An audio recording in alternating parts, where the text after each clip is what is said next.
I had a feeling I've seen this position before. And in the break, I did check with Varuzhin in the production room and his trusted computer. And there is a story connected with this position and Gary specifically.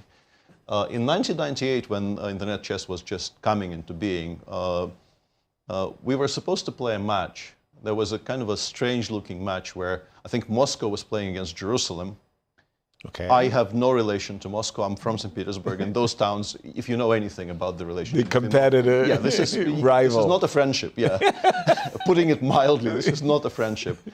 And Gary had no direct connection to Jerusalem, but he was playing board one for Jerusalem, and I was playing board one for Moscow. The suspicion was that Gary, being who he is, doesn't like being in minus against anybody. And at the time, I was on +1 against him, and it irked him, I think, a little bit. Right. So this was organized. But neither of us have ever played internet chess at all prior to that moment. So we had to train ourselves, like just using the software. It was played on the old ICC server. Mouse click and everything. Getting used to playing with the mouse. Yeah. And I created an anonymous account, and I was trying to train myself a little bit. And then at some point, I got a challenge from an account which says GM in brackets, but I have no idea who it is. The name is not a name, it's just a word. Right. And game one, I'm playing black. Bishop b5 checks Sicilian. I misplay the opening horribly. I lose in like 20 moves. Okay, happens. It's a grandmaster, happens. Right. Game two, I play white. It's some kind of a pulse and very sharp position. I outcalculate my opponent in some complications. I win. It's 1-1.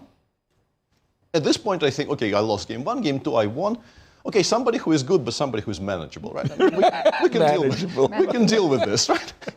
And then at game three, the person on the other side of the screen switches from e4 to d4, plays a symmetrical g3 Grunfeld against me, wins a positional masterpiece. I'm thinking something is not quite right. Because like, it's not that I don't lose games in the Grunfeld. I don't lose those games in the Grunfeld very often, where you just like, you get squeezed properly. You don't feel like you have a chance throughout the game. Like, right. And then game four, I go e4. And prior to that moment, I think in Madrid in 1998, I think that was May, I played a game against Pablo Sansegundo in this line, a Spanish grandmaster. And castles, I didn't play queen h5. Castles, rook a7 was supposed to be a very important move there. Queen h5, rook af7.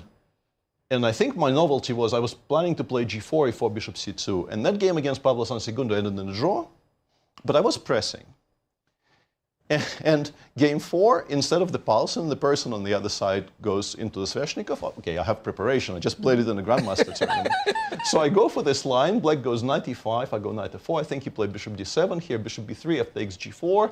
Knight e6 takes, I think, takes, and king h8. And it turns out that white has to fight for equality here, and I get beaten again. So I lose this match 3-1. And we both accounts are anonymous, so no idea what's going on. And then sometime later, it turned out I was playing Gary. You both needed a little training. So I actually had this exact line against Gary 27 years ago. I was wondering if he'll remember. I'm pretty sure he remembers, but maybe he didn't think it was relevant to today's show. I can never resist these stories. That's hilarious.